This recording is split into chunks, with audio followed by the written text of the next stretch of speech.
Country people, na see wetin I hear today. Hey, hey. There's a senior boo. He don't release trillions.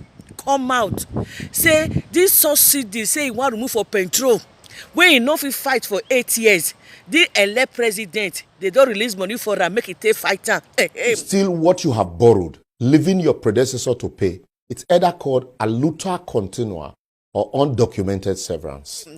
Wetin boo no fit fight for 8 years. Na jagaban na I go fit fight am.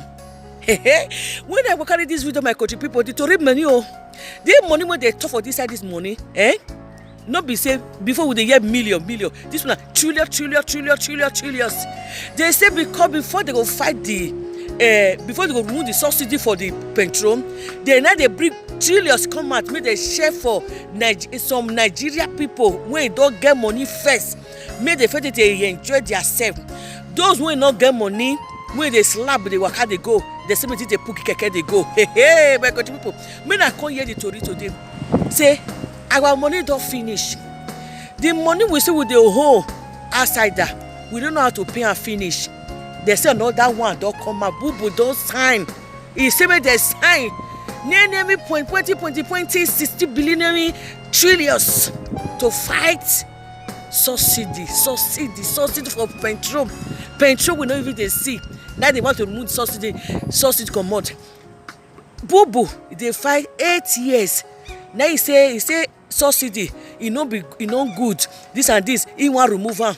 Now he dey remove 8 years ago till now, he no remove am. The elect he don't me no go say that my man for hear the theory. I bet me na hear for my brother man the way they use the grammar, join inside grammar, tell they say ba.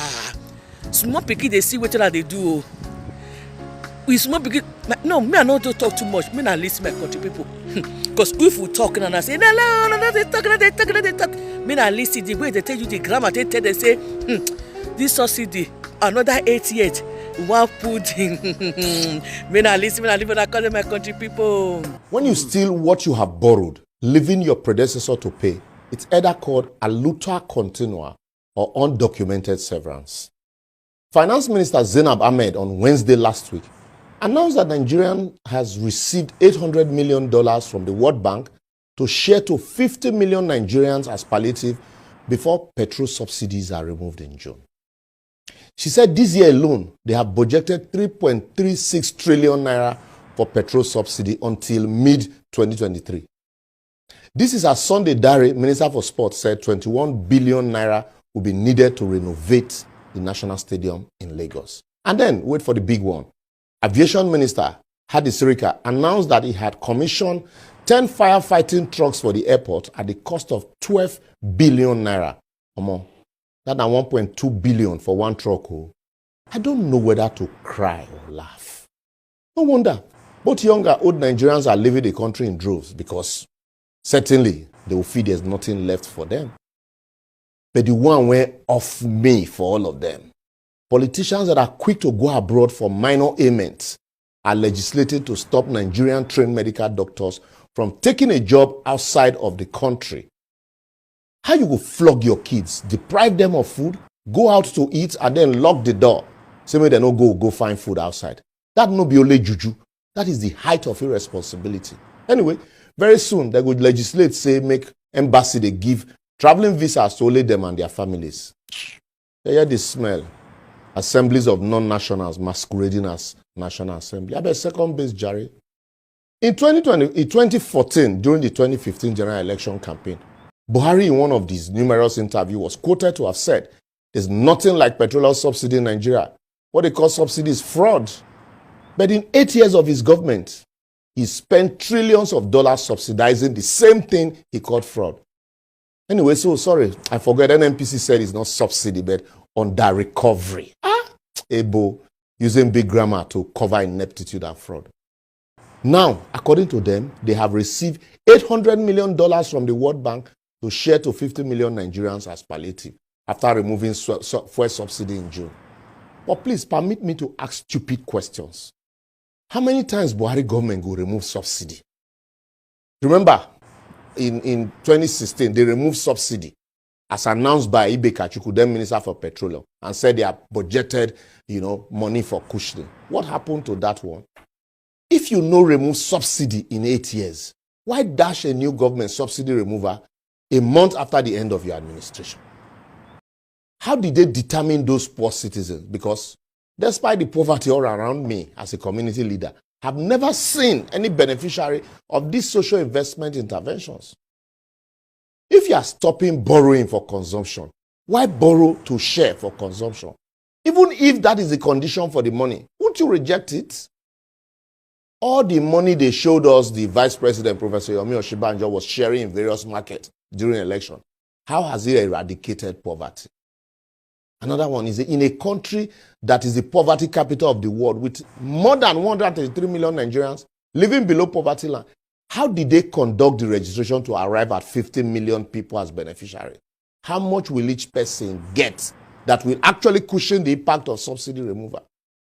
The question plenty, just add your own. Instead of make these people tell us say they want to package severance for themselves as they are leaving office, they are deceiving or suspecting citizens with their boju-boju arrangement called palliative cushioning.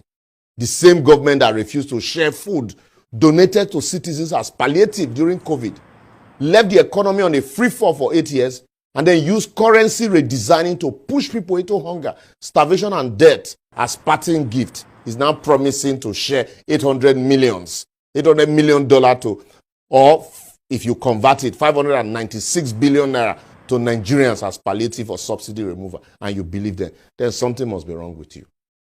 I will therefore advocate the transition committee should immediately stop that disbursement and join hands in reviewing the terms and conditions of the grant or loan. After all, they never tell us whether it's a loan or grant. The incoming government should set up their own committee and template for implementing or removing any subsidy, if at all. They should refuse to be browbeated into it by the government that was so much in a hurry to push naira redesigning down our throat despite the hardship. And also now, the governors, please, this is the time we are calling on you again. You should approach the Supreme Court like you did during the naira redesign to stop any last-minute cash sharing, considering the fact that the economy is fragile, mutual trust is broken, and tempers are high. Lastly, the incoming administration should not be in a hurry to bite this bullet of subsidy removal without a thorough investigation into it and understanding of the nuances. I don't talk my own. Oh no, don't listen already. Say don't be me, you bring my man, they talk put. Say our money don't finish. This subsidy, they want to remove for another 8 years now. You know, say market go join market too. Elect, you're the elect. It never even reach how many months? Now be February enter, we are in April now. They don't give and waiting trillion to join another trillion. Say, where would they hear say all this about president, senator, governor? See that they count 1 million, 5 billion, 10 million. It's over trillion. We don't tire. I beg my Jerry, I go ask him and I go talk about that marketing.